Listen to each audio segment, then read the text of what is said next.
Hello friends, welcome to my YouTube channel. और आज के वीडियो में हम देखने वाले हैं राजस्थान जीके को, जिसमें हम देखेंगे पर्यटन विभाग से संबंधित जो स्थल हैं उनसे संबंधित क्वेश्चन देखेंगे यहाँ पर। तो चलिए स्टार्ट करते हैं और फर्स्ट क्वेश्चन देखते हैं। फर्स्ट क्वेश्चन देखेंगे, राजस्थान पर्यटन विकास निगम की स्थापना किस वर्ष हुई?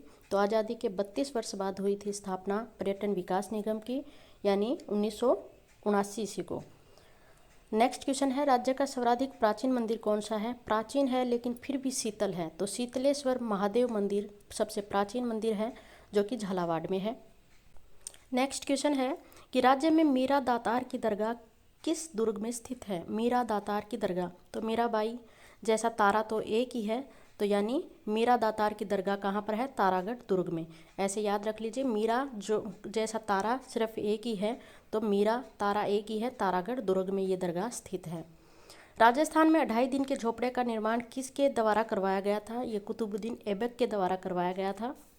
नेक्स्ट क्वेश्चन है कि राज्य में प्रतिहार कालीन महामारू शैली में निर्मित मंदिर है, कौन सा मंदिर है जो महामारू शैली में है प्रतिहार कालीन? तो ये है हर्षद माता मंदिर, जो कि आभानेरी में है। हर्षद माता मंदिर आभानेरी।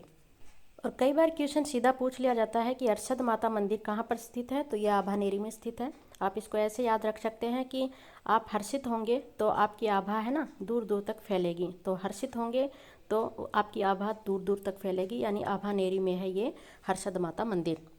नेक्स्ट है, राजस्थान के मिनी माउंटेन के नाम से प्रसिद्ध है? तो राइट आंसर होगा हल्देश्वर महादेव मंदिर, जो कि सिवाना में है। ये मिनी माउंटेन के नाम से प्रसिद्ध है। तो मिनी माउंटेन है, तो मिनी है, दिखाई नहीं दे रहा था, इसीलिए क्या किया गया? हल्दी से उसको लेप दिया गया तो दिखने लग गया। यानी मिनी माउंटेन था, लेकिन हल्दी से जब उसको रंग दिया गया ना, तो वो दिखने लग गया। तो इस प्रकार से आप इसको याद रख सकते हैं। मिनी माउंटेन यानी दिखाई नहीं दे रहा था, तो हल्दी से रंगा हुआ है हल्देश्वर महादेव मंदिर, ठीक है, जो कि कहाँ पर है? सिवाना में है। तो हल्दी से रंग दिया गया, नहीं तो इसके सिवाय ये दिखाई नहीं देता। सिवाय यानी सिवाना। राज्य में नौगांवा के जैन मंदिर किस जिले में स्थित है? तो नौगांवा के जैन मंदिर अलवर में स्थित है। तो आप इसको ऐसे याद रख सकते हैं कि एक गांव होता है, दो गांव होता है, तो यहाँ पर 9 गांव हैं। देखिए इकट्ठे 9 गांव हैं, तो ये तो अलग ही है, एक प्रकार से सबसे अलग ही है। तो ऐसे ध्यान रख लीजिए, 9 गांव अलग ही हैं, ये तो बात ही अलग हो गई भाई। तो अलग से अलवर, या ऐसे कर लीजिए कि 9 गांवों को देखकर मुझे तो लव हो गया कि ऐसा अजूबा मैंने तो पहली बार देखा, तो लव हो गया यानी अलवर। तो 9 गांवा के जैन मंदिर अलवर में स्थित है। नेक्स्ट है, राज्य में अथुर्ना के प्राचीन मंदिरों का संबंध किस वंश से है? तो ये परमार वंश से संबंधित है अथुर्ना के प्राचीन मंदिर। आप इसको ऐसे याद रख सकते हैं कि आजकल अर्थ पर मारामारी है सभी की, यानी जहाँ पर अर्थ पूर्ण न हो तो वहाँ पर क्या हो जाता है? मारामारी शुरू। तो अथुर्ना प्राचीन मंदिर कहाँ से संबंधित है, किस वंश से संबंधित है? तो अर्थ पर मारामारी है, यानी पर मारामारी यानी परमार वंश से संबंधित है ये। नेक्स्ट क्वेश्चन है कि राज्य के किस जिले में सिहारूड गणपति का मंदिर स्थित है? तो ये बीकानेर में स्थित है। और हम इसको याद करेंगे ऐसे कि सिहारूड यानी सिंह जो है वो बिकाऊ नहीं होता है, ठीक है, सिंह जो है वो बिकाऊ नहीं होता है, यानी सिहारूड गणपति का मंदिर कहाँ पर स्थित है? बिकाऊ यानी बीकानेर में। सांख्य दर्शन के प्रणेता कपिल मुनि का आश्रम कहाँ पर स्थित है? तो ये कोलायत में स्थित है कपिल मुनि का आश्रम। इसको याद ऐसे रखेंगे कि कपिल ने कॉल किया अपने खिलाड़ियों को और कहा कि इतनी संख्या बनानी है तब वर्ल्ड कप जीतेंगे, ठीक है। तो कपिल को पकड़ेंगे अपन और करेंगे, कपिल ने कॉल किया अपने खिलाड़ियों को और कहा कि इतनी संख्या बनानी है तब वर्ल्ड कप जीतेंगे, यानी कपिल मुनि कॉल किया, यानी कोलायत में इनका आश्रम है। और संख्या से याद रखेंगे, सांख्य दर्शन के ये प्रणेता थे। नेक्स्ट क्वेश्चन देखेंगे कि राज्य में ऊषा मंदिर भरतपुर में स्थित है, तो ऊषा मस्जिद कहाँ स्थित है? तो ये बयाना में स्थित है, तो आंसर होगा सी का यहाँ पर। नेक्स्ट है, राज्य में उत्तर भारत की एकमात्र सूर्यपीठ कहाँ पर स्थित है? सूर्यपीठ कहाँ पर स्थित है? तो ये सुरानी धाम सूर्य मंदिर यहाँ पर ये स्थित है। तो ये तो इजी है, सूर्यपीठ यानी सूर्य से निकाल लीजिए सुरानी धाम, से शुरू है सुरानी धाम, ये सूर्य मंदिर की पीठ है जो उत्तर भारत की एकमात्र सूर्य पीठ है। नेक्स्ट क्वेश्चन है कि निम्नलिखित में से महागुजर शैली में निर्मित मंदिर कौन सा है? महागुजर शैली में निर्मित मंदिर है सास बहू मंदिर, जो कि नागदा में स्थित है। इसको भी थोड़ा हिंट से याद करेंगे हम कि महागुजर यानी याद रखेंगे ऐसे कि महाभारत गुजर जाती है एक तरह से सास बहू के बीच में, ठीक है। महागुर्जर यानी सास बहू के बीच में महाभारत गुजर जाती है। और बात करें, ये क्वेश्चन बहुत रिपीट होता है कि सास बहू का मंदिर कहाँ पर स्थित है, तो ये नागदा में स्थित है। और इसको हम कैसे याद रखेंगे कि सास बहू का जो रिश्ता है वो एक नाग के समान है, यानी नागदा। तो ये याद करने के हिंट हैं ताकि आपको लंबे टाइम तक याद रह जाए और रिवीजन बार बार न करना पड़े, तो इसको ज़्यादा सीरियसली न लीजिएगा। नेक्स्ट क्वेश्चन देखेंगे, विश्व प्रसिद्ध सचिया माता मंदिर किस संभाग में स्थित है, तो ये जोधपुर संभाग में स्थित है सचिया माता का मंदिर। यहाँ पर ज़्यादा इम्पोर्टेंट है कि सास बहू का मंदिर कहाँ पर स्थित है, तो ये नागदा में स्थित है और ये महागुर्जर शैली में निर्मित मंदिर है सास बहू का मंदिर। नेक्स्ट क्वेश्चन है कि राज्य में मार्तय कुंडिया के प्राचीन मंदिरों को क्या कहते हैं, तो राजस्थान का हरिद्वार कहा जाता है मार्तय कुंडिया के प्राचीन मंदिरों को। तो इसको ऐसे ध्यान रख सकते हैं हम कि मार्तय यानी यहाँ पर माता कर लीजिए, माता किसके समान होती है, हरि के समान होती है, ठीक है। तो राजस्थान का हरिद्वार कौन कहलाती है, माता, यानी मार्तय कुंडिया के प्राचीन मंदिर राजस्थान का हरिद्वार कहलाते हैं। नेक्स्ट क्वेश्चन देखेंगे कि राज्य में सुंधा माता का मंदिर किसके निकट स्थित है, जहां पर राजस्थान का पहला रोपवे शुरू किया गया, तो जसवंतपुरा में स्थित है सुंधा माता का मंदिर, जसवंतपुरा में। इसको हम याद रखेंगे ऐसे कि सुंधा से याद रखेंगे सुधा, ठीक है, सुधा। इस मंदिर की सुधा ऐसी है जो कि वर्षों से जस की तस बनी हुई है, जस की तस, यानी जस से याद रखेंगे जसवंतपुरा के निकट स्थित है सुंधा माता का मंदिर। सुंधा माता यानी सुधा इस मंदिर की जस की तस है वर्षों से। नेक्स्ट क्वेश्चन है कि राजस्थान में गमता गाजी की मीनार कहाँ पर स्थित है, गमता गाजी की, ये जोधपुर में स्थित है। इसको याद ऐसे रखेंगे कि गम जो भी हो वो इस मीनार में ख़त्म हो जाएंगे, तो गम जो भी हो इस मीनार में ख़त्म हो जाएंगे, यानी गम जो, यानी जो से जोधपुर याद रखेंगे। तो ये जोधपुर में स्थित है गमता गाजी की मंदिर, सॉरी मीनार है ये। तो गमता गाजी की मीनार कहाँ पर स्थित है, जोधपुर में। नेक्स्ट क्वेश्चन है कि राज्य में जोधपुर के निकट ओसिया में मंदिरों का समूह किसकी देन है, तो ये प्रतिहार शासकों की देन है ओसिया के मंदिर जो कि जोधपुर में स्थित है। इसको याद हम ऐसे कर सकते हैं कि यहाँ से लेंगे ओसिया, ओसिया से थोड़ा थोड़ा मिलता जुलता है, ओस से, ओस से याद रखेंगे, ओस की बूंदों से हम हार बना सकते हैं, ठीक है, हार बना सकते हैं, यानी प्रतिहार शासकों की ये देन है ओसिया के मंदिर जो कि कहाँ पर है, जोधपुर में। तो ओसिया के मंदिर जो किसकी देन है, प्रतिहार शासकों की, यानी ओसों से हम क्या बना सकते हैं, गले का हार बना सकते हैं, हार से याद रखेंगे प्रतिहार शासकों की ये देन है। नेक्स्ट क्वेश्चन है कि उदयपुर की बांसदर्रा पहाड़ी पर स्थित महल कौन सा है, तो ये सज्जनगढ़ पैलेस है जो कि उदयपुर की बांसदर्रा पहाड़ी पर स्थित है। यहाँ से अधिकतर क्वेश्चन पूछा जाता है कि सज्जनगढ़ प्लेस कहाँ पर स्थित है, तो देखिए सज्जन पुरुष का उदय कहाँ पर हुआ, उदयपुर में। तो इस प्रकार से आप इसको याद कर सकते हैं कि सज्जनगढ़ प्लेस कहाँ पर है, तो उसी से याद रखेंगे कि सज्जन पुरुष का उदय कहाँ पर हुआ, उदयपुर में, तो ये उदयपुर में स्थित है। और अगर क्वेश्चन ऐसे बने कि सज्जनगढ़ प्लेस किस पहाड़ी पर स्थित है, तो उसको ऐसे याद रखेंगे कि सज्जन इंसान जो होते हैं उनके रास्तों में सदा ही बांस के डंडे कर दिए जाते हैं, यानी रोड़े अटका दिए जाते हैं लोगों के द्वारा, सज्जन से याद रखेंगे, यानी बांस कर दिया जाता है बीच में, तो इसको ऐसे याद रख लेंगे। इसके अतिरिक्त हमने याद किया था सर्वाधिक वन कहाँ पर है, तो सर्वाधिक वनों का उदय कहाँ पर हुआ है, तो वो उदयपुर में हुआ है, हमने ऐसे याद किया था उसको। तो और बात कर लें कि बांसदर्रा पहाड़ी कहाँ पर स्थित है, तो बांसदर्रा पहाड़ी कहाँ पर स्थित है, तो बांस का उदय कहाँ पर हुआ है, वो हुआ है उदयपुर में। तो इस प्रकार से 3-4 क्वेश्चन बन जाते हैं घुमा फिरा कर।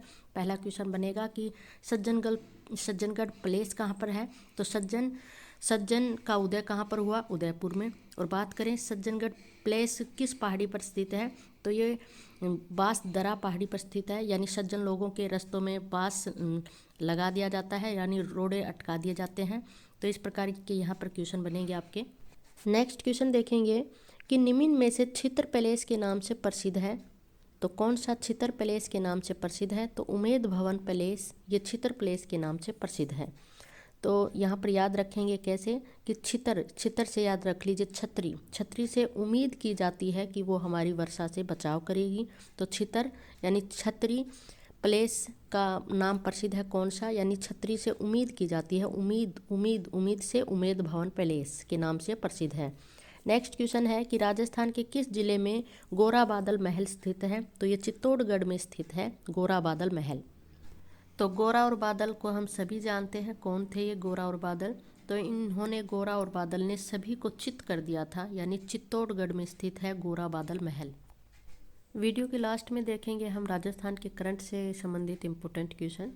तो फर्स्ट क्वेश्चन देखेंगे कि राजस्थान वक्फ बोर्ड के अध्यक्ष के रूप में किसको चुना गया है, तो खानू खान बुधवानी को चुना गया है। ये इसको याद रखेंगे, वक्फ यानी कफ याद रख लीजिए। तो आजकल लोगों को कफ बहुत हो रहा है, कोई कह रहा है मैं खान हूँ, मैं हिंदू हूँ, तो इस प्रकार से आप इसको याद रख सकते हैं। ये याद करने की थोड़े हिंट देती हूँ मैं, कोई सीरियस ज़्यादा न लें इसको।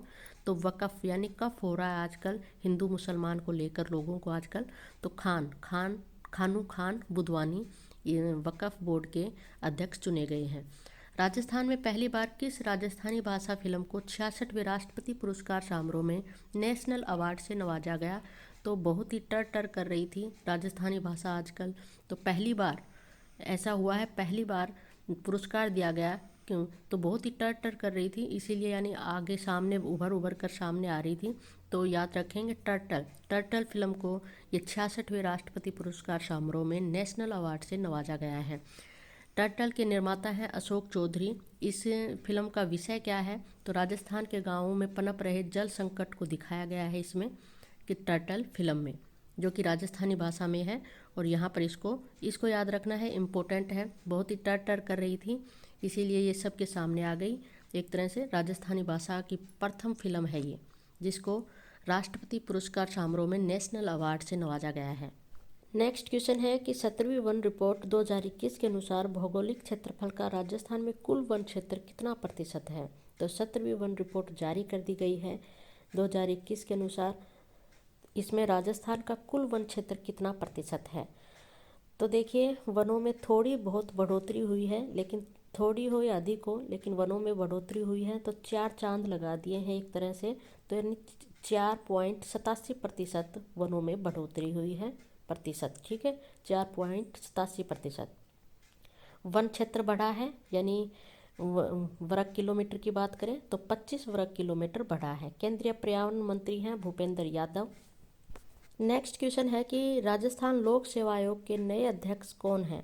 नए अध्यक्ष बने हैं लोक सेवा आयोग के, वो बने हैं संजय कुमार श्रोत्रिय। इसको हम याद ऐसे रखेंगे कि लोक सेवा आयोगों में यानी लोक सेवाओं में जय तभी होगी, विजय तभी होगी तब हम नए नए कुमारों को अवसर देंगे, यानी जय तभी होगी जब कुमारों को अवसर देंगे। यानी संजय कुमार श्रोत्रिय लोक सेवा आयोग के नए अध्यक्ष बने हैं। नेक्स्ट क्वेश्चन है राजस्थान खादी ग्रामोद्योग बोर्ड के अध्यक्ष कौन नियुक्त हुए हैं, तो वज्र किशोर शर्मा नियुक्त हुए हैं। और बात करें कि खादी ग्रामोद्योग बोर्ड की स्थापना कब हुई थी, तो 1955 में इसकी स्थापना हुई थी। तो देखिए खादी ग्रामोद्योग यानी खादी के उद्योग के विकास के लिए हमें वज्र जैसे किशोरों की आवश्यकता है, यानी वज्र किशोर शर्मा राजस्थान खादी ग्रामोद्योग बोर्ड के नए अध्यक्ष नियुक्त किए गए हैं। नेक्स्ट क्वेश्चन है कि दुनिया की सबसे बड़ी घंटी का निर्माण कहाँ किया जा रहा है, तो ये कोटा में किया जा रहा है। चंबल नदी के फ्रंट के सकतपुरा साइट पर इसका निर्माण किया जा रहा है। इससे पहले की बात करें यानी सबसे बड़ी घंटी किस देश में है, तो पहले स्थान पर आता है चीन, दूसरे पर आता है मॉस्को। और अगर ये हमारे कोटा में ये बनकर तैयार हो जाएगी तो पहले स्थान पर आ जाएगा भारत में राजस्थान का कोटा में ये निर्मित की जा रही है, चंबल नदी के फ्रंट के सकतपुरा साइट पर, जो कि कहाँ पर है, कोटा में। राजस्थान जीके के अलावा हम बात करेंगे अन्य क्वेश्चनों की। तो फर्स्ट क्वेश्चन देखेंगे, जब दिन रात की अवधि बराबर होती है तो सूर्य की किरणें सीधी कहाँ पर पड़ती हैं, तो भूमध्य रेखा पर सीधी पड़ती हैं। नेक्स्ट है सौरमंडल का सर्वाधिक गर्म ग्रह कौन सा है, तो सर्वाधिक गर्म ग्रह है शुक्र ग्रह। नेक्स्ट है लोकसभा का पहला आम चुनाव कब हुआ था, 1952 में लोकसभा का पहला आम चुनाव हुआ था। नेक्स्ट है लोकसभा के कम से कम कितने सत्र बुलाए जाते हैं एक साल में, तो एक वर्ष में 2 बार सत्र बुलाए जाते हैं लोकसभा के। नेक्स्ट क्वेश्चन है कि भारतीय संविधान के अनुच्छेद 78 में किसके दायित्वों का उल्लेख है, तो ये प्रधानमंत्री के दायित्वों का उल्लेख है इसमें। तो अनुच्छेद 7-8 प्रधान है, प्रधानमंत्री प्रधान है कौन से अनुच्छेद में? 7 और 8 में, यानी 78 में। नेक्स्ट क्वेश्चन है कि भारत के राष्ट्रपति की चुनाव पद्धति क्या है, यानी राष्ट्रपति का चुनाव किस पद्धति के द्वारा होता है? तो राइट आंसर होगा डी का आनुपातिक प्रतिनिधित्व पद्धति के अनुसार एकल संक्रमणीय मत के द्वारा राष्ट्रपति का चुनाव होता है। राष्ट्रपति जो है भारत का संवैधानिक प्रमुख होता है और राष्ट्रपति के चुनाव संबंधी जो प्रावधान है उनका उल्लेख हमें अनुच्छेद 54 और 55 में मिलता है। 53 में राष्ट्रपति का उल्लेख है कि भारत का एक राष्ट्रपति होगा, ये उल्लेख मिलता है अनुच्छेद 53 में। और चुनाव संबंधी नियम कायदे बताए गए हैं 54 और 55 में। राष्ट्रपति का चुनाव जो है अनुपातिक प्रतिनिधित्व पद्धति के अनुसार एकल संक्रमणीय मत द्वारा किया जाता है। राष्ट्रपति के चुनाव में राज्य विधानसभाओं कौन कौन भाग लेते हैं? राज्य विधानसभाओं और के सदस्य और संसद के लोकसभा और राज्यसभा के सदस्य इसमें भाग लेते हैं। तो इसके अंतर्गत प्रत्येक राज्य के विधायक का मत मूल्य निकालने के पश्चात सांसदों के मतों का मूल्य निकाला जाता है और इसी के तहत राष्ट्रपति का चुनाव किया जाता है।